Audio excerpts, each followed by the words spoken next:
आज मैं ये वीडियो बना रहा हूँ। हमारे व्हाट्सएप ग्रुप पे बहुत सारे सवाल आते हैं और मैं कोशिश करता हूँ, मेरी इच्छा ये रहती है कि मैं हर एक सवाल पर जो है वीडियो बनाऊँ। लेकिन कोई भी सवाल जो है वो एक बार में कोई लिख करके भेजता नहीं है, इसलिए मैं उस पे डिटेल्ड एक्सप्लेनेटरी वीडियो जो है वो नहीं बना पाता हूँ। खैर, अभी हमारे पास एक सवाल आया है जो बहुत ही महत्वपूर्ण है उसका जवाब देना। और ये आप लोगों को भी जानना बहुत ज़रूरी है। एक सवाल जो है ब्रिजभूषण पांडे जी ने भेजा है। मैं चलता हूँ आपको अपने व्हाट्सएप स्क्रीन की तरफ ले करके। आप देखिए इन्होंने लिखा है, ये मैसेज मेरे पास कल आया था लगभग 5:30 बजे शाम को। सर मैं बिहार से हूँ और आईटीआई आरटीआई लिखना चाह रहे थे। आरटीआई के माध्यम से मैंने पंचायत से संबंधित, आंगनबाड़ी से संबंधित, राशन डीलरों से संबंधित और सरकारी जमीनों से संबंधित विभिन्न विभागों से सूचना मांगी थी। सूचनाएं तो मुझे नहीं मिली अभी तक कोई भी, परंतु सूचनाओं की जगह मुझे धमकियां लगातार मिल रही हैं कि लिख कर दे दीजिए कि मुझे सूचना प्राप्त हो गई है, अन्यथा झूठे मुकदमों में मुझे फंसा दिया जाएगा। मुझे जान से मारने की भी धमकियां अनजान लोगों के द्वारा रास्ते में रोककर मुझे दी जाती है, जिन्हें मैं पहचानता नहीं हूँ। पिछले 1 महीने से मैं अपने राज्य से बाहर अलग-अलग राज्यों में इन धमकियों से परेशान होकर रह रहा हूँ। मुझे अपनी सुरक्षा के लिए क्या करना चाहिए? मुझे अपने मामले की जानकारी का आवेदन किस-किस के पास देना चाहिए? मैं एक साफ, स्वच्छ छवि का व्यक्ति हूँ। आज तक मेरे ऊपर किसी थाने में किसी भी प्रकार का कोई मुकदमा दर्ज नहीं है। क्या सुप्रीम कोर्ट के मुख्य न्यायाधीश को भी मामले की जानकारी देनी चाहिए? मुझे कृपया मार्गदर्शन करें, मैं बहुत ही परेशान हूँ। पिछले 1 महीने से मैं अपने निवास स्थान से दूर अलग-अलग राज्य में समय व्यतीत कर रहा हूँ। बहुत ही दुखद बात है ये कि एक आरटीआई एक्टिविस्ट जो चाहता है समाज में बदलाव आए। एक तो समाज की कुरीतियों को अलग रख कर के वो जो है उस पे सवाल पूछना चाह रहा है। तो समाज के ही कुछ चुनिंदा लोग जो हैं वो प्रेशर डालते हैं, चाहे वो उसको आप सोशल ब्लैकमेल कह लीजिए या फैमिली ब्लैकमेल, इमोशनल ब्लैकमेल कह लीजिए, या फिर जब इन चीज़ों से बात नहीं बनती है, दाल नहीं गलती है, तो वो तरह-तरह के ताने-बाने बुन के धमकियों के माध्यम से प्रेशर डालते हैं कि आप जो है अपना आरटीआई एप्लीकेशन वापस लीजिए। देखिए ब्रिजभूषण जी, थैंक यू सो मच कि आपने मुझे इस काबिल समझा कि मैं आपको जवाब दे सकूँ। मैं अपने अनुभव के आधार पर और जो अधिनियम कहता है उसके आधार पर मैं आपको कुछ डेफिनिटली हेल्प करना चाहूँगा, और वो ये है कि आपको अविलंब पूरी जानकारी जो है एक आवेदन में लिख करके, मैं डिटेल बताता हूँ अभी क्या-क्या जानकारी देनी है। आपको 4 लोगों के पास भेजना है, ठीक है? सबसे पहले तो सेवा में जो है वो राज्य सूचना आयोग, यदि आप बिहार से हैं तो बिहार राज्य सूचना आयोग जो है, आप वहाँ पर भेजेंगे ये चीज़, आवेदन लिखेंगे और उसकी प्रतिलिपि जो है वो आप नंबर 1 पे अपने लोकल थाने पे, नंबर 2 अपने जिले के कप्तान को और नंबर 3 में मुख्य न्यायाधीश को, यानी कि चीफ जस्टिस ऑफ इंडिया को आप भेजेंगे।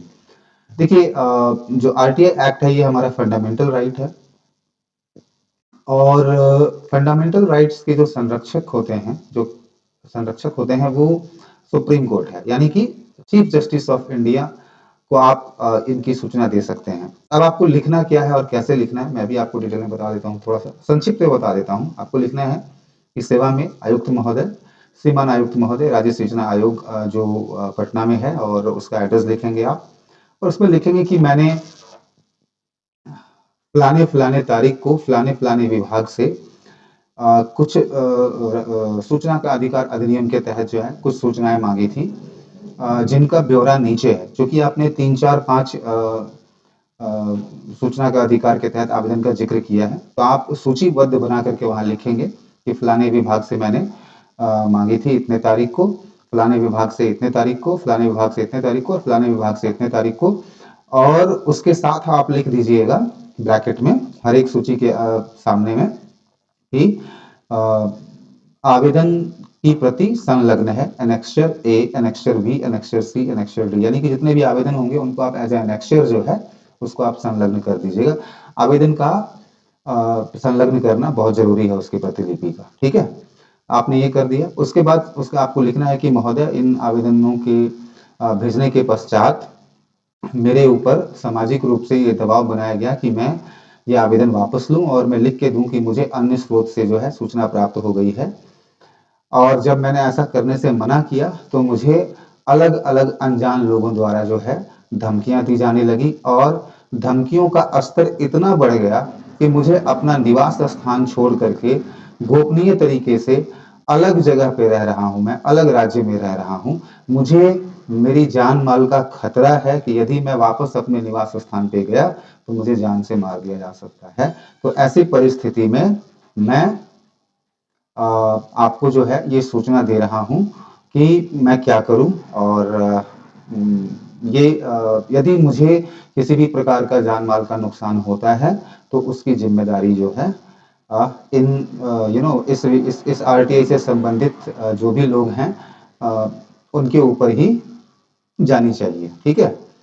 परंतु इसके साथ ही चूंकि मौलिक अधिकार के संरक्षक आप हैं और मैंने आपको ससमय इसकी सूचना दी है तो इसकी जिम्मेदारी आपकी भी बनती है।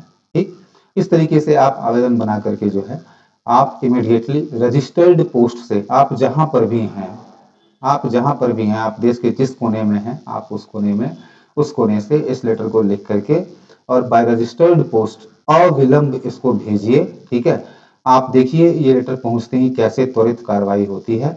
आप इसमें अपना फोन नंबर जरूर मेंशन कीजिएगा। ठीक है, आप ये मत लिखिएगा कि आप कहाँ पे हैं, लेकिन आप अपना फोन नंबर जरूर मेंशन कीजिएगा ताकि सरकारी मशीनरी जो है, सरकारी प्रशासन जो है वो आपसे इस मामले में संपर्क कर सके और आपको प्रॉपर प्रोटेक्शन जो है वो मिले। मैं यही चाहता हूँ। तो दोस्तों आपको समझ में आ गया होगा और ऐसा अक्सर होता है। ठीक, ऐसा अक्सर होता है कि धमकियां मिलती हैं, कोई बहुत बड़ी बात नहीं है। सिस्टम इतना आसान होता तो आरटीआई एक्ट होता ही नहीं, फिर तो बहुत आसानी से आपको सूचनाएं मिल जाती, मगर सिस्टम आसान नहीं है, ये बात हमें एक्सेप्ट करना होगा। और यदि आप आरटीआई के फील्ड में आ रहे हैं तो अपना मेंटल लेवल जो है वो टॉप लेवल पे रखिए कि प्रॉब्लम्स तो आएंगी, क्योंकि यदि आरटीआई की नौबत आ रही है तो इसका मतलब है कि कुछ न कुछ आपको गड़बड़ लग रहा है। हो सकता है कि गड़बड़ हो सच में, और यदि सच में गड़बड़ है तो जिन्होंने गड़बड़ किया है वो आपको इससे रोकने की कोशिश तो करेंगे तरह तरह के माध्यम से, ताना बाना बुन करके। तो मित्रों, उम्मीद है ब्रिजभूषण जी, उम्मीद है कि आपको मैं सही तरीके से गाइड कर पाया। आप बिल्कुल ही कीजिए और जैसा भी होता है आप हमें हमेशा हमारे ग्रुप में बने रहिएगा और हमें बताते रहिएगा कि उस पे क्या चल रहा है और क्या नहीं चल रहा है। चलिए, तो दोस्तों यदि आप लोगों के पास भी कोई ऐसा सवाल है तो आप लोग हमारे व्हाट्सएप ग्रुप से जुड़ सकते हैं और आप यदि वीडियो बना करके सवाल पूछेंगे तो मेरे लिए बहुत बेहतरीन होगा। आप सेल्फी कैमरा ऑन करके वीडियो बना के सवाल पूछ सकते हैं, या आप एक ही मैसेज में पूरा का पूरा सवाल टाइप करके, जैसे ब्रजभूषण पांडे जी ने किया है वैसे ही पूरा सवाल टाइप करके भी पूछ सकते हैं। चलते हैं, मिलते हैं अगली बार एक नया सवाल लेकर के आप लोग। नमस्कार।